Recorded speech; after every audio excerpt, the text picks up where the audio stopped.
এই ଦୁନିଆରେ ଯେଉଁମାନଙ୍କର ବାପା ମା ଥାନ୍ତି ସେମାନେ ବହୁତ ସୌଭାଗ୍ୟବାନ ହେଇଥାନ୍ତି। ଏହା ସେମାନଙ୍କ ପାଇଁ ଗୋଟିଏ ବହୁତ ବଡ଼ ଆଶୀର୍ବାଦ ହେଇଥାଏ।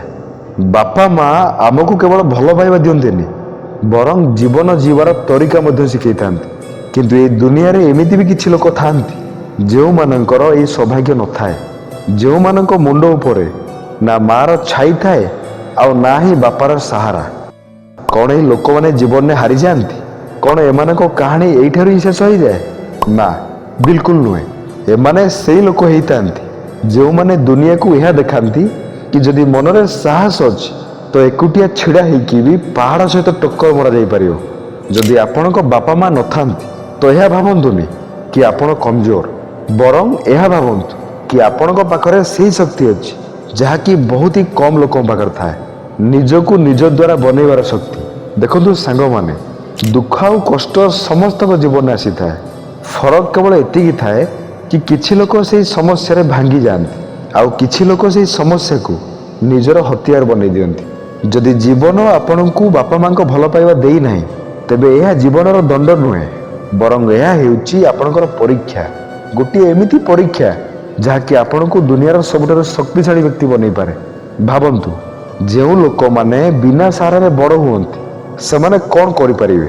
କ'ଣ ଆପଣ କେବେ ନୋଟିସ୍ କରିଛନ୍ତି କି ଦୁନିଆର ସବୁଠାରୁ ସକ୍ସେସଫୁଲ୍ ଲୋକ ସେଇମାନେ ହୁଅନ୍ତିନି ଯେଉଁମାନଙ୍କ ପାଖରେ ସବୁ ପ୍ରକାର ସୁବିଧା ସୁଯୋଗ ଥାଏ, ବରଂ ସେଇମାନେ ହୁଅନ୍ତି ଯେଉଁମାନେ ସମସ୍ୟା ସହିତ ଲଢ଼େଇକି ଆଗକୁ ବଢ଼ନ୍ତି।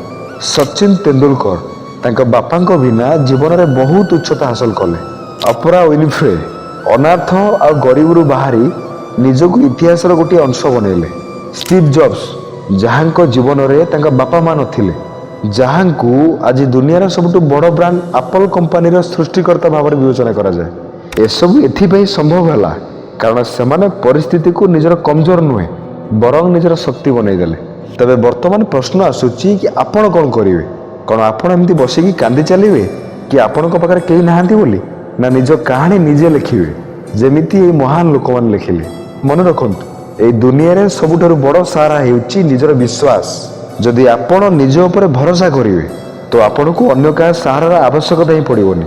ତ ଉଠନ୍ତୁ, ଜାଗ୍ରତ ହୁଅନ୍ତୁ ଆଉ ନିଜ ଲକ୍ଷ୍ୟସ୍ଥଳ ଆଡ଼କୁ ଚାଲନ୍ତୁ। ଆପଣଙ୍କ ଜୀବନର ପ୍ରତ୍ୟେକ ଦିନ ଗୋଟିଏ ନୂତନ ଆରମ୍ଭ ହେଇଥାଏ। ଆଉ ଗୋଟିଏ କଥା ମନେ ରଖନ୍ତୁ କି ଏ ଦୁନିଆ ସେଇମାନଙ୍କୁ ଇଜ୍ଜତ ସମ୍ମାନ ଦେଇଥାଏ ଯେଉଁମାନେ ନିଜ ସମସ୍ୟାରେ ହାର ମାନନ୍ତିନି। ଯଦି ଭିଡ଼ିଓଟି ଆପଣଙ୍କୁ ଭଲ ଲାଗିଥାଏ ତ ଏହାକୁ ଗୋଟେ ଲାଇକ୍ କରନ୍ତୁ, ସେୟାର କରନ୍ତୁ ଆଉ ଆମ ଚ୍ୟାନେଲକୁ ସବସ୍କ୍ରାଇବ୍ କରିବାକୁ ଜମାରୁ ବି ଭୁଲନ୍ତୁ ନାହିଁ। ଆଉ ମନେ ରଖନ୍ତୁ, ଯେଉଁମାନଙ୍କ ପାଖରେ କେହି ନଥାନ୍ତି ସେମାନେ ଅନ୍ୟମାନଙ୍କ ପାଇଁ ପ୍ରେରଣା ବନନ୍ତି। ଧନ୍ୟବାଦ।